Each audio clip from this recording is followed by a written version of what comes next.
তাই না? সো হুম, ওই চিন্তা থেকেই আসলে কিন্তু গ্লোবাল সাউথ পপুলেশনকে টার্গেট করে এই ধরনের একটা টেস্ট ডেভেলপ করার চেষ্টা। এবং এটা শুধু এটা এটা সারা ওয়ার্ল্ডেই এই ধরনের অনেক জায়গা থেকে অনেক মানুষ আমার মতো অনেক গবেষকরা চেষ্টা করে যাচ্ছেন।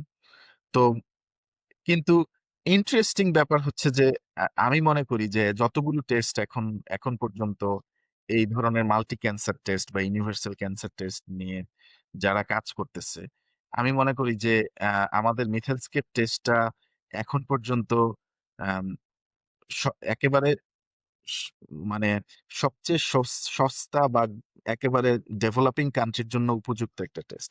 অন্যান্য আরো অনেকগুলো টেস্ট আছে যেগুলো কিন্তু মানে এখন পর্যন্ত টেস্টগুলো কোনটাই মানে মার্কেটে আসেনি। এই ধরনের মাল্টি ক্যান্সার টেস্ট বা ইউনিভার্সাল ক্যান্সার টেস্ট এই অনেকগুলো কোম্পানি কাজ করতেছে এগুলো নিয়ে। কিন্তু আমি মনে করি যে আমাদের টেস্টটাই হচ্ছে আম এই একদম ডেভেলপিং কান্ট্রির জন্য একদম উপযুক্ত। কারণ এটা অনেক কম খরচে এই ধরনের টেস্টটা করা সম্ভব। এবং এটা বাজারে আসলেও এটার খরচ অন্যান্য টেস্টগুলোর তুলনায় অনেক কম হবে।